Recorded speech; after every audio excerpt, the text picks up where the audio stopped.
কিছুদিন আগে আগারগাঁয়ে উচ্ছেদ হলেও ঢাকার নানা জনবহুল এলাকার বিভিন্ন মোড়ে বিকেল হলেই আবার বসছে ভাইরাল স্ট্রিট কেকের পসরা।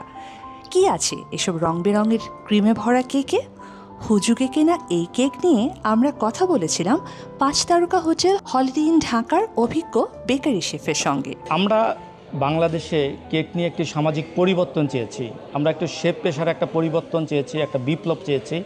কিন্তু বর্তমানে যে বিপ্লবটা হচ্ছে, যে পরিবর্তনটা হচ্ছে, সেটা কিন্তু আমরা কখনো চাই নাই। আজকে রাস্তাঘাটে আনাচে গানাচে ব্যাঙের ছাতার মতো যে সমস্ত কেক শপ বা ফুটপাতে যে সমস্ত কেকের দোকান গড়ে উঠেছে, এই কেকগুলো কতটুকু স্বাস্থ্যসম্মত, কতটুকু হাইজিন মেনটেন করা হয়, কতটুকু ফিফো মেনটেন করা হয়, কতটুকু টেম্পারেচার মেনটেন করা হয়, এটা হচ্ছে সবচেয়ে গুরুত্বপূর্ণ বিষয়। একটা কেক যদি দুধ থাকে, ক্রিম থাকে, তাহলে আমরা নর্মাল ওয়েদারে বিলো 5 বা 4 ডিগ্রি সেলসিয়াসে 1 থেকে 1.5 ঘন্টা রাখতে পারি। যদি 1 থেকে 1.5 ঘন্টার বেশি রাখি, তাহলে সেটার মধ্যে পয়জন বা ব্যাকটেরিয়া গ্রো করবে। আর এই পয়জন ব্যাকটেরিয়া যখন মানুষের শরীরে যায়, এটা যে কত বড় ভয়ঙ্কর হতে পারে, সেটা যারা এই সম্পর্কে পড়ালেখা করছে বা ফুড নিয়ে যারা কাজ করেছে তারা জানে। একটা কেক বানাতে অনেক ইনগ্রেডিয়েন্টস লাগে, যেমন এগস লাগে, একটা ডিম কোথায় আপনি রাখতেছেন, কত টেম্পারেচার রাখতেছেন। একটা ডিম যদি আপনি ফ্রিজে রাখেন 20 থেকে 25 ডিগ্রি সেলসিয়াসে আপনি রাখতে হবে, আর বাইরে যদি রাখেন তাও 4 থেকে 5 ডিগ্রি সেলসিয়াসে রাখতে হবে। সেই ডিমটাকে এই ডিগ্রি মেনটেন করে আছে, সেটা হচ্ছে সবচেয়ে বড় প্রশ্ন। আবার দুধ, আবার আমরা যে ক্রিম তৈরি করি, সেই ক্রিম অনেক সময় কেকের মধ্যে ওয়েল দেওয়া হয়, সেটা কি ওয়েলকে আমরা দিচ্ছি নাকি আমরা ডালডা দিচ্ছি, সেই ডালডাটা কোথায় হচ্ছে, হাইজিন মেনটেন করে কিছু হচ্ছে নাকি। কেকের ভিতরে অনেক কথা থাকে, সেই কথাগুলো হয়তো আমরা জানি না। কারণ এই কথাগুলো জানতেই বর্তমান যুগে বিভিন্ন ইউনিভার্সিটিতে ফুড ডিপ্লোমা হচ্ছে, দেশে এবং দেশের বাইরে আন্তর্জাতিক পর্যায়ে ফুড নিয়ে গবেষণা হচ্ছে। বাংলাদেশে আপনার বিএসটিআই রয়েছে, ফুড মেনটেনিং বিভিন্ন প্রোগ্রাম হচ্ছে। কেন হচ্ছে? কারণ সুস্থ খাবার, সুস্থ ফুড একটা সুস্থ শরীরে জন্ম দিতে পারে। এই কেকগুলো কি করে 10 থেকে 12 ঘন্টা ফ্রিজ ছাড়া উন্মুক্ত স্থানে থাকে? অনেকে প্রশ্ন করে।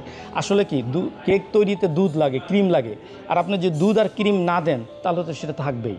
এখন উইপিং ক্রিমের একটা জয় জয়কার চলছে, যে যত বেশি উইপিং ক্রিম তৈরি করতে পারছে, কম দামে সেই উইপিং ক্রিম কিনে মানুষ কেক তৈরি করছে। এটা এই উইপিং ক্রিমগুলো কোথায় তৈরি হচ্ছে? এই উইপিং ক্রিমে কতটুকু মানসম্মত? আপনি ডাইরেক্ট উইপিং ক্রিম ফোম করে রাস্তায় রেখে দেন, দেখবেন সারা দিন রয়েছে, এটা কোনো গলছে না।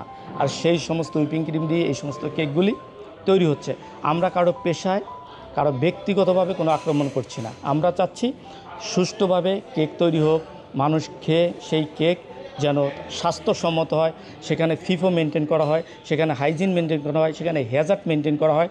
ফুড প্রক্রিয়াগুলোর যে সমস্ত কোয়ালিটি আছে, সেই কোয়ালিটিগুলো যেন মেনটেন করতে হয়। আবার রঙের যে খেলা চলছে, আমরা যে রং দিয়ে কাজ করি বর্তমানে, ফুড কালার, এটা একটা খুবই সেন্সিটিভ একটা ইস্যু, যে কালারিং চক্কর বক্কর দেখে কিন্তু আমরা কেক খাচ্ছি, কিন্তু এই কালারটাকে বিএসটি-এর অনুমতি আছে এবং বৈধ কতটুকু স্বাস্থ্যসম্মত এই কালারটা। আরেকটা ব্যাপার হচ্ছে চকলেট। তো চকলেট একটা দুর্বল আইটেম, মানে এটার আবেদন অনেক আগে থেকেই বর্তমানে আছে এবং ভবিষ্যতে থাকবে পরিবারে, কিন্তু সেই চকলেটে কতটুকু তাপমাত্রায় তৈরি হচ্ছে, বা সেখানে কি কোকো পাউডার আছে কিনা, বা কতটুকু চকলেট আছে, বা সেই চকলেটটা যেখানে রাখা হচ্ছে সেখানে আপনার 4 ডিগ্রি সেলসিয়াসে রাখার কথা নর্মালি, সেই চকলেটটা কি 4 ডিগ্রি সেলসিয়াস আছে কি না। তারপর আমরা কেকের মধ্যে ওয়াটার ইউজ করি, সুগার সিরাপ, সেই সুগার সিরাপ কি ফুটায়া তৈরি করা হচ্ছে কি না, কারণ সুগার সিরাপের কিন্তু একটা স্ট্যান্ডার্ড রেসিপি আছে, সেটাও কি হচ্ছে কি না, এবং সেই সুগার সিরাপটা কতটুকু টেম্পারেচার রাখা হচ্ছে। মানে একটা বিশাল একটা ব্যাপার, এত ছোট না যে মনে চাইলো ফুটপাতে একটা দোকান দিলাম কেক নিয়ে। আসলে বিষয়টা কিন্তু তা না। আপনারা, এটা অত্যন্ত গুরুত্বপূর্ণ। আপনারা যারা সাধারণ মানুষ, আমাদের বাংলাদেশে কেক নিয়ে কাজ হচ্ছে, বিভিন্ন ইনস্টিটিউট গড়ে উঠছে, তো আমি বিশেষভাবে অনুরোধ করবো যে আপনারা আসেন, এই বিষয়গুলো জানেন। কেকের প্রতি আপনাদের যে সফট কর্নার রয়েছে, যে ভালোবাসা রয়েছে, এটাকে অবশ্যই সেলুট করি।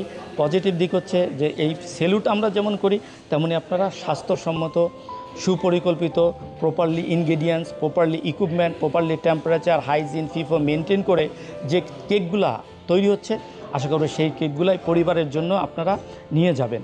আপনারা কেকের নামে যে মডার্ন একটা খাবার বাসায় নিয়ে যাওয়া হচ্ছে, আপনি বার্থডেতে নিচ্ছেন, ম্যারেজ ডেতে নিচ্ছেন, ওকেশনালি নিচ্ছেন, তো এইগুলা থেকে আমাদেরকে নিচ্ছেন, কিন্তু আমাদেরকে রং চটা যে অবস্থা, এই ভাইরাল যে অবস্থা, এখান থেকে বেরিয়ে আসতে হবে।